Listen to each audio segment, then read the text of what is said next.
already doing deals.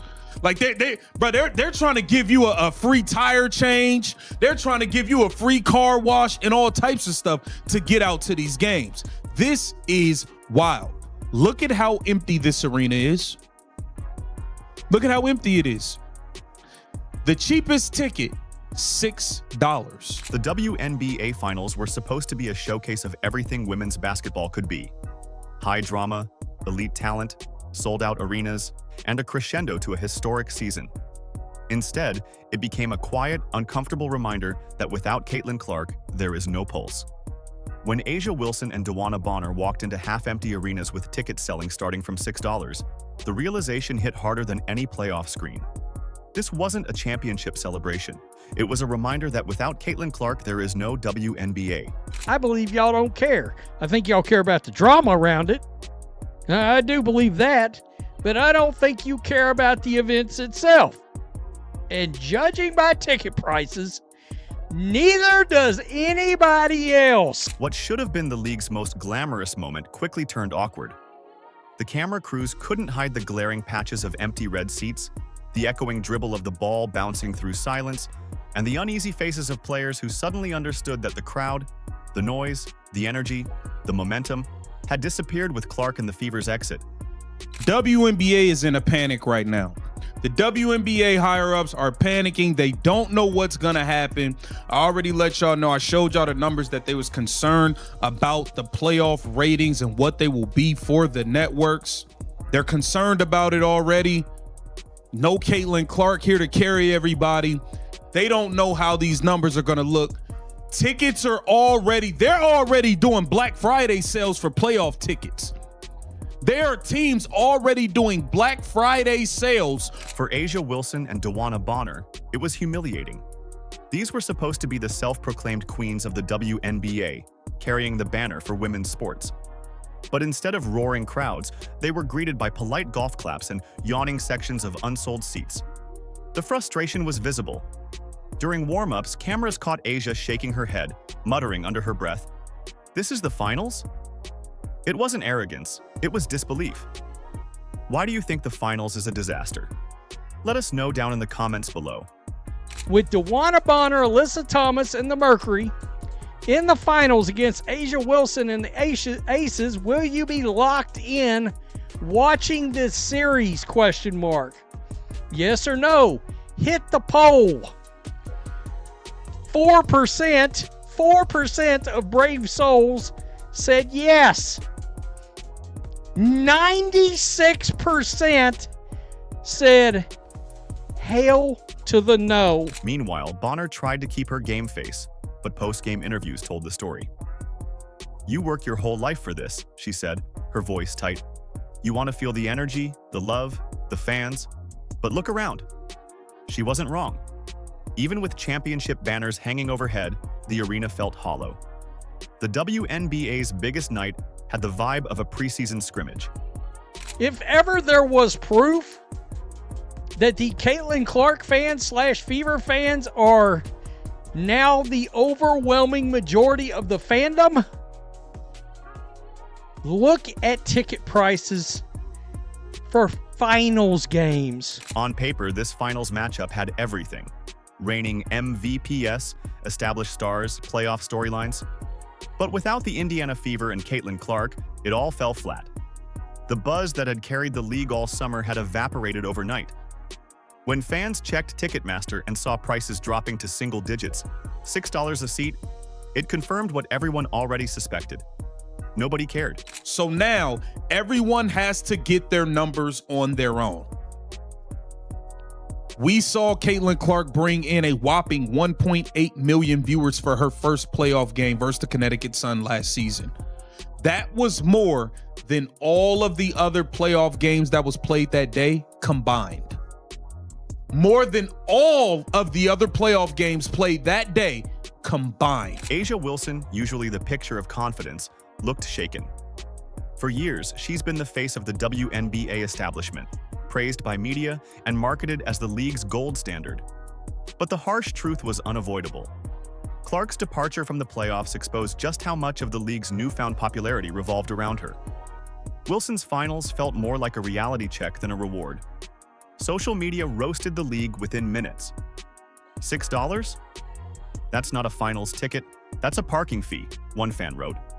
Another posted a video of the near-empty arena with the caption, "You chased away the star who filled every seat. Now enjoy the echo." It went viral in hours, picking up more views than the official WNBA Finals highlight reel. Last year, the cheapest ticket available to see the Indiana Fever at the Connecticut Sun in the first round of the 2024 WNBA playoffs, $133. Let's just say it's not near that expensive this year. It's not. So right there, Indiana Fever just had Caitlin Clark cut a WWE promo. Inside the locker rooms, frustration turned to anger. Wilson and Bonner weren't just upset about attendance. They felt betrayed. The league had promised them growth, exposure, bigger crowds. But those crowds didn't come for them. They came for Caitlin Clark. She was the draw, the storyline, the phenomenon. Without her, the air went out of the balloon. "It's like nobody's watching," Wilson admitted after Game 1, visibly deflated. And she was right. Ratings dropped nearly 50% from the semifinals that featured Clark and the Fever. Clips that used to dominate social media barely made the trending page. ESPN segments that once dissected every Clark assist were suddenly replaced by reruns of off-season NFL debates. The spotlight had moved, and the finals were stuck in the dark. Guys, if the Fever and Caitlin Clark was playing in a finals game, let's say against the Mercury, with all that drama around there, would there be a single ticket less than $300? Now, honestly, a single ticket less than $300. I don't think so. I think you'd have courtside seats go for $5,000. If Caitlin Clark was playing, if she was in these finals along with the Fever. DeWanna Bonner's post-game comments hit even harder. "It's disrespectful," she snapped. "We play hard. We deserve packed arenas." The quote spread like wildfire. But while some sympathized, others called it karma. "You mocked the player who brought the fans," one viral reply read, "and now you're wondering where everyone went." The internet didn't pull punches, and neither did the fans. They remembered how all season long, veterans like A'ja Wilson and Cheryl Swoops had taken digs at Caitlin Clark, questioning her hype, dismissing her impact, even suggesting fans were only watching because she was white. Now, as Wilson and Bonner looked out over rows of empty seats, those same fans saw poetic justice. The players who spent months downplaying Clark's influence were learning firsthand what the league looked like without her. But I don't think all of us were expecting the entire viewership of the entire WNBA to be down. And this tweet from Christine Brennan really stuck out to me. She said one player gets injured and more than half the TV audience for the entire league disappears. Has any other athlete ever had that kind of impact on a sport? Golf without Tiger definitely dropped precipitously on occasion, but not like this. This news is alarming for the league, and it's alarming for the league because this is such a crucial year for the WNBA. League officials tried damage control. WNBA Commissioner Kathy Engelbert released a bland statement praising the competitive spirit of the finals. But no amount of PR spin could hide the problem. You can't call it growth when your championship tickets cost less than a movie ticket. The optics were devastating. For a league that had bragged about sellouts and record-breaking ratings all year, the finals turnout was a slap of reality. Even players from other teams couldn't help but notice.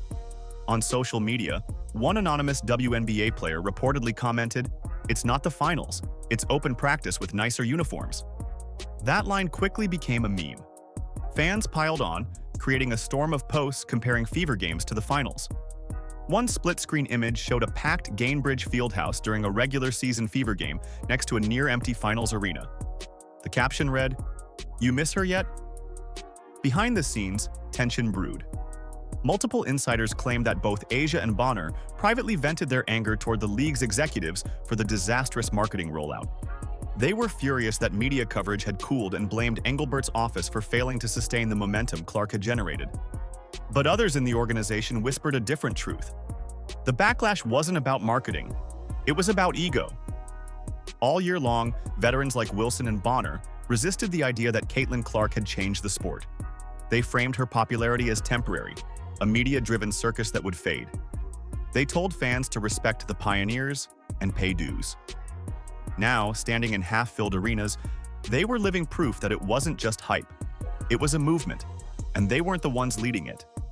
The frustration boiled over during the post-game press conference. When asked about the attendance, Wilson tried to stay composed. "We can only control what we do on the court," she said carefully before adding, "but we deserve more." Bonner wasn't as restrained. "You fight all year to get here, and it feels like nobody cares," she snapped. The room fell silent. It was raw honesty, but it also exposed how deep the resentment ran. By the next morning, the clips had gone viral. Sports pundits dissected their comments, with most noting the irony that Wilson and Bonner, two of the most outspoken critics of Clark's media dominance, were now begging for attention.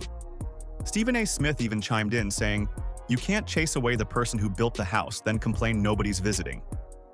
It was brutal, but accurate. The backlash was immediate. Memes flooded Twitter, showing photos of empty stands with captions like, "$6 final special, buy one, bring everyone." Others photoshopped Wilson standing in an empty arena with the words, "Energy? Never heard of her." Even ESPN's own SportsCenter account subtly leaned into the narrative, posting a highlight of Clark's past Fever playoff game the same night as Game 2 of the finals. A reminder of who really moved the needle. By the time Game 2 rolled around, the situation had gone from embarrassing to catastrophic. The league tried handing out free tickets at local shops, but even that didn't fill the seats. The broadcast feed avoided wide shots entirely, sticking to tight angles that disguised the empty upper decks. But social media saw through it instantly. Fans uploaded panoramic videos of the barren arena, one caption reading, "The Finals, sponsored by Crickets." Even players with no direct stake in the feud started weighing in. Some called for unity, others quietly admitted what everyone could see. The Finals simply lacked the spark Caitlin Clark brought. It was a rare moment of honesty that made Cathy Engelbert's job even harder. The commissioner tried her best to project calm, praising both teams' resilience and leadership, but her words landed with the weight of a deflated basketball. The half-empty stands told a different story. When Engelbert appeared for her pre-game press conference, the tension in the room was almost visible. She opened with canned optimism about historic growth and competitive excellence, but the faces staring back at her said it all. The media wasn't buying it, and neither were the fans watching from home. The first question landed like a punch. "Commissioner, how do you explain record-low attendance and declining fan engagement during the finals?" Engelbert froze, then forced a rehearsed smile. Her answer blamed scheduling conflicts and football season. The press wasn't fooled. The follow-up came fast. "Isn't this really about how the league mishandled Caitlin Clark's rise and alienated her fans?" That was the breaking point. Engelbert's expression hardened, her tone clipped. "This isn't about one player," she insisted. "We have incredible talent across the league." But the defensiveness in her voice spoke louder than her words. Within minutes, clips of the exchange were viral. The hashtag #FireEngelbert exploded across social media, turning the commissioner into the face of the WNBA's identity crisis. Fans were done being polite. A'ja Wilson and DeWanna Bonner suddenly found themselves pulled back into the storm. Engelbert's tone made it sound like she was defending them instead of confronting the problem. And now they were taking the heat too. Even neutral sports analysts, people who had once backed Engelbert, were calling her comments tone-deaf. The divide between leadership and the league's new fan base had never been clearer. Inside the arenas, the disconnect was impossible to hide. Cameras kept cutting to empty sections. Broadcasters avoided wide shots altogether. The few fans who did show up were subdued, their energy drowned out by the echo of unfilled seats. It didn't feel like a championship. It felt like a dress rehearsal for a show nobody wanted to see. Engelbert's press conference only deepened the wounds. Her refusal to acknowledge Clark's absence as a factor came across as arrogance, not authority. The headlines wrote themselves. Engelbert melts down. Empty seats, empty words. WNBA in crisis. It was no longer speculation. The league's leadership had lost control of the narrative. League officials scrambled to contain the fallout. PR teams drafted bland talking points, social media staff spammed highlight reels, and insiders tried to steer interviews away from the embarrassing attendance numbers. None of it worked. Fans flooded comment sections with side-by-side photos, packed fever games versus empty final seats. "You chased away your audience," one viral post read. "Now you're playing for yourselves?" Even younger players began speaking privately about the problem. Many were tired of watching veterans act like Clark's success was a threat rather than a gift. One anonymously told reporters, "Caitlin helped everyone. We all got paid more. We all got attention." Why are people mad about that? That quiet statement said it all. The divide wasn't just between fans and management. It was between the old guard and the new era. Engelbert tried to patch things up by holding an emergency meeting with representatives from both finals teams, urging them to focus on basketball, not narratives. But by then, the story had already escaped her control. ESPN, Fox, and even independent YouTube analysts were dissecting the meltdown, calling it the biggest PR collapse in league history. Meanwhile, the numbers told a brutal truth. Game 1's ratings were barely half of what the Fever's semifinal matchups had drawn. Analysts didn't bother spinning it. "Fans have spoken," one said on a national broadcast. "They care about stories, not slogans. And right now, the WNBA isn't telling a story anyone believes." Inside both locker rooms, players couldn't ignore the data. Lowest finals ratings in a decade blared across headlines. It was demoralizing. A'ja Wilson, who had spent her entire career trying to grow the league's audience, reportedly broke down privately. "We did everything right on the court," she told a friend, "but it still feels like nobody cares." Cathy Engelbert, desperate to regain control, held another media briefing. Once again, she tried to talk about positive growth and expanding opportunities. But the reporters weren't interested in buzzwords anymore. The first question cut straight to the point. Why are people tuning out? Her answer, "We're still in a great place," was almost tragic in its denial, because the truth was undeniable. Without Caitlin Clark, the finals were invisible. Every attempt to downplay that fact only made the league seem out of touch. Cameras panned over smiling players, but the wider shots betrayed the truth. Patches of empty seats, a quiet crowd, a championship with no pulse. Game 1 will be remembered not for its winner, but for what it exposed. The WNBA's leadership had spent months trying to prove it didn't need Clark to survive, only to discover that she was the only thing keeping the league thriving. Her presence had been the gravitational pull holding everything together.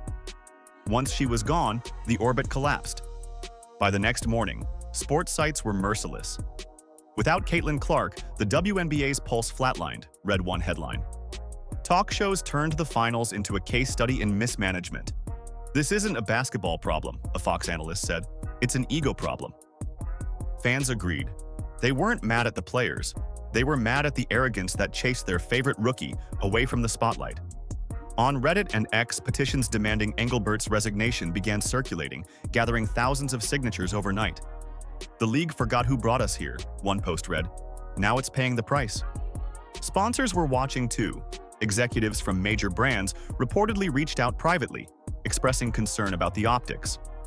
"We invested in momentum, not controversy," one representative was quoted as saying. Networks started reevaluating future broadcast commitments, unsure if the finals could deliver the kind of viewership Caitlin Clark had guaranteed all season. In a last-ditch effort, the WNBA's marketing department floated ideas for a fan appreciation campaign. But by that point, it was clear the issue went far deeper than marketing. This wasn't a branding problem, it was a credibility problem. Fans didn't trust the league's leadership anymore. They felt alienated by the players who mocked the very person who brought them into the fold. The finals had become the ultimate cautionary tale. A'ja Wilson's anger, DeWanna Bonner's disappointment, Engelbert's deflection, they weren't isolated incidents. They were warning signs of a league eating itself from the inside out. Because the reality was simple. Fans hadn't abandoned women's basketball. They'd abandoned the attitudes surrounding it. They wanted joy, competition, and unity, not bitterness, politics, and pride. Caitlin Clark had given them a reason to care again. The league squandered it. By week's end, social media had settled on a new slogan: "Cathy must go." It wasn't just a jab, it was a demand for accountability. Sponsors whispered about pulling support, networks trimmed coverage hours, and season ticket inquiries slowed to a crawl. The WNBA had dreamed of using these finals to cement its place in mainstream sports culture. Instead, it became a wake-up call. The league could no longer survive on pride or propaganda. It needed humility, honesty, and the courage to rebuild trust. As the lights dimmed on yet another half-empty arena, the message was clear. The WNBA didn't just lose viewership, it lost credibility. And until it learns to embrace the very player who made millions care again, every finals will look the same. A championship played in an echo chamber, begging for an audience that has already moved on. Why do you think the finals is a disaster? Let us know down in the comments below. Like, subscribe, and turn on all notifications so you never miss out. Click the video on the screen, and we will see you in the next one.